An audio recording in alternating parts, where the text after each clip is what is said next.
the Mormon faith. Mitt Romney may or may not become the first Mormon to move into the White House next year, but a new study shows that Mormonism is moving into more parts of the country than any other religious group, making it the fastest growing faith in more than half of the United States, the U.S. states. How will that play out for Mitt Romney? And let's check with the panel. I want to start with Warren, because, Warren, you actually wrote a very, very incendiary editorial about Mitt Romney. Vote for Mitt Romney. Putting Mitt Romney in the White House is basically a vote for Mormonism. We can't have that happen. Explain your view now. Well, because I wrote that article, I have chosen to recuse myself from further coverage of Mitt Romney and Mormonism. I say I've chosen. We as a magazine, World Magazine, we've decided that would be best. I mean, the articles that I wrote are, they're part of the record. They're online. I've even written a couple for World Magazine, and so I don't think that there's any question that it's an issue in this election. Okay, so the fact that Mormonism is growing, Rabbi, what does that say to you?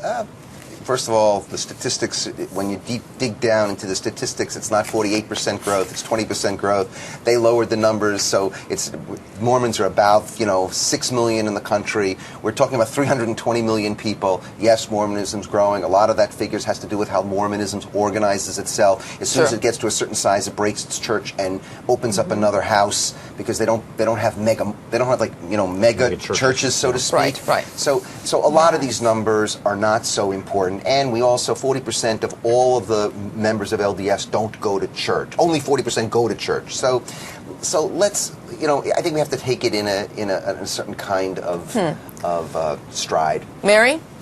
Yeah, sure. I'd love to chime in. I actually play the harp at a lot of Mormon churches, and you're absolutely right. The church attendance is down, but they've built their churches in such a wonderful way. It really is truly a community from the workplace down. But I think the reason why they're growing is what our pastors in Christian churches are saying. They're out there hitting the pavement. They are evangelizing. They are disciples. They're going out. Every Mormon, when they're 18, has to go out and do that work. And I think that it's a fruit of their labor. They're out there on the streets converting people, and any religion that put that much time and energy into it would see that kind of growth. It doesn't surprise me at all. I think you're exactly right. I think there's look, what we're afraid of, people can talk about, but what's interesting is, why is it growing and why is it engaging? I think there are three things. One is exactly that. First of all, they're willing to put out their quotation marks product. They're willing to sacrifice for their product. They're willing to go away they're willing to go on retreat. They're willing to go across the world. So I think that's a very powerful testament that people are looking for authenticity these days. Second, they're deprofessionalized. There's no rabbis, ministers, priests, and in America, anything that becomes deprofessionalized automatically, it's easier access for people. Well, why do you think that people are attracted to this? And you can chime in on this, Warren. It's okay, because one of the things that I've noticed about Mormons, and this is not profiling, but I have noticed, is that they're very, very moral, ethical people. That they have strong family values. I work with one here, very disciplined. I work with one here who is a producer, and very young guy, and he's got 3 or 4 kids. They really are about the family and building the family block. Do you think that's attractive to people? I do think that's attractive to people, especially in an era that we live in of dislocation and alienation.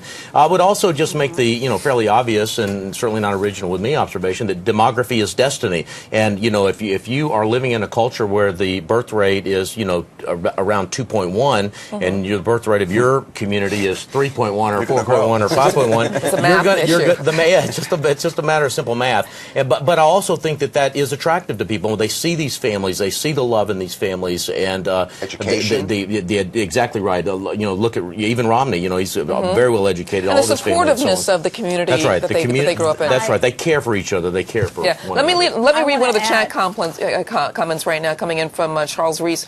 She says, "Why would the Church of Jesus Christ of Latter-day Saints be growing at such a rapid pace? Could it be that the individuals are truly seeing the light and want truth?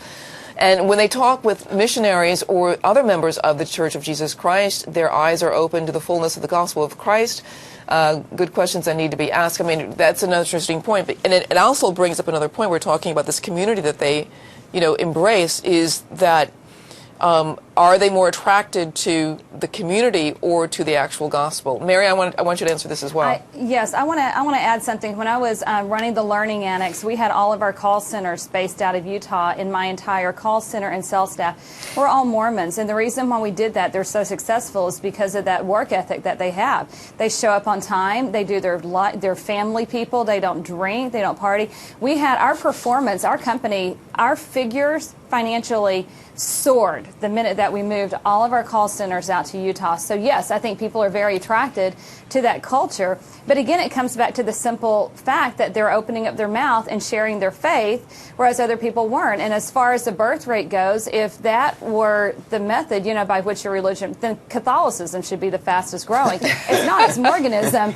And I think it's Mormonism because it's Mormonism because of the way that they live their life, which is so attractive to anyone, and then combined with the fact that they're talking about it. Yeah, I think they're living out their faith in a way that a lot of people perhaps, are not. And, there is that, the Great Commission, that's part of it. Yeah, no, that's exactly right. I mean, and I think what we said a few moments ago about the, or what you said, Rabbi, about spending 2 years on a mission, that's a sacrifice. It's putting your faith into practice, and a lot of discipleship happens there. I've talked to a number of Mormon missionaries. They will say that they don't know of a single person that was converted as a result of 2 years being on the mission field, but it solidified their faith for a lifetime. Yeah.